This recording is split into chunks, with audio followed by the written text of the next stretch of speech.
I think there was two things. One is like his groin was bothering him somewhat, not to the point where he couldn't play, but just really when it's all said and done, Bear has not had a break at all.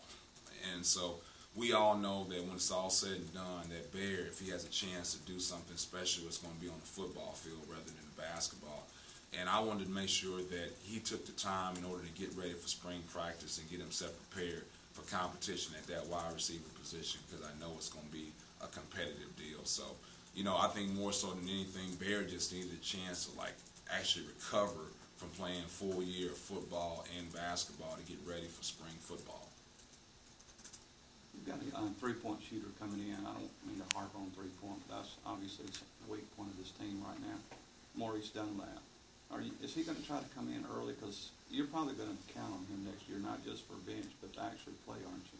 Yeah, our goal is always to have our guys here. There's 2 summer sessions. The problem with the first summer session, Gene, is like most of those guys' graduation date is too late in order to get them in here in time for the first summer session. And that's all boils down to the NCAA Eligibility Center. All the paperwork that you have to go through as far as having the actual graduation date, final transcripts, getting that process, and then getting admitted to the university in that short turnaround. So if we can, we try to have guys here for the first summer session.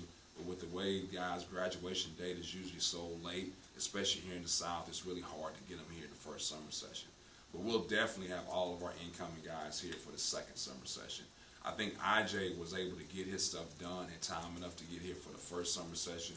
He was the only incoming guy that's been able to do that, though. Well, Maurice, but you do expect him to try to get the play some next year, don't you? I expect everybody with recruit to try to get the play some, But I think with his ability to shoot the basketball, you like for him to be able to get on the court.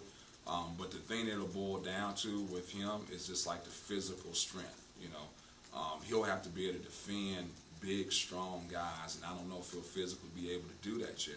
And I hope he's able to do that because we want to put him on the court because of his ability to shoot the basketball, but he also have to be able to defend his position too.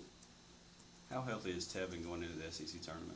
He's still not able to play at this point in time. He hasn't been in any sort of full contact drills at all. He's been doing some things off on the side individually. He's been participating in some shooting drills, but anything as far as cutting and moving versus another defender or him on offense, he hasn't been able to do that at all yet.